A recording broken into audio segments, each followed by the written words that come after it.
Hi friends, express 2020 എന്ന YouTube ചാനലിലേക്ക് എല്ലാവർക്കും സ്വാഗതം.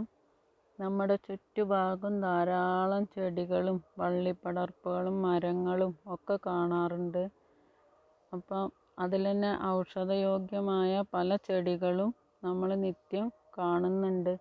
പക്ഷേ ഇന്നത്തെ തലമുറയിൽപ്പെട്ട കുട്ടികൾക്ക് പലർക്കും അറിയില്ല ഇതിന് ഔഷധ ഗുണങ്ങളുണ്ട് എന്നുള്ളത്. കളകളാണെന്ന് വിചാരിച്ച് ഒക്കെ പറിച്ച് കളയാണ് പതിവ്.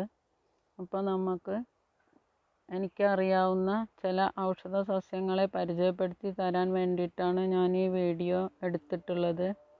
അപ്പോൾ ഞാൻ ആദ്യമായിട്ട് പരിചയപ്പെടുത്തുന്ന സസ്യം ശതാവരി. ഈ സസ്യത്തിൻ്റെ പേരാണ് ശതാവരി.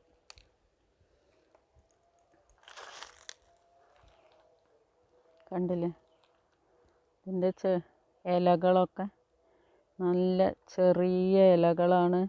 അതുപോലെ തന്നെ ഇതിൻ്റെ ഇടയ്ക്ക് ഓരോ മുള്ളുകളും ഒക്കെ ഉണ്ട്. നല്ല ഭംഗിയുള്ള ഒരു ചെടിയാണ് ഇത്. വേണമെങ്കിൽ നമുക്ക് പൂന്തോട്ടത്തിൽ ഭംഗിക്കൊക്കെ വേണമെങ്കിൽ വെക്കാനായിട്ട് എടുക്കാനും പറ്റും. പിന്നെ ഈ ചെടിയുടെ ശാസ്ത്രനാമം അസ്പരാഗസ് റൈസ്മോസസ് എന്നാണ്. ഇതിൻ്റെ കിഴങ്ങാണ് ഔഷധയോഗ്യമായിട്ടുള്ള ഭാഗം. കിഴങ്ങ് പറിച്ചെടുക്കാൻ നല്ല പണിയാണ്. ഈ വേര് ഇങ്ങനെ കുത്തി പറിച്ചെടുക്കുന്ന സമയത്ത് ഇതിൻ്റെ കിഴങ്ങുകൾ ഇങ്ങനെ 2-3 എണ്ണമായിട്ട് ഇങ്ങനെ തൂങ്ങി തൂങ്ങി നിൽക്കുകയാണ് ചെയ്യാറുള്ളത്. അപ്പം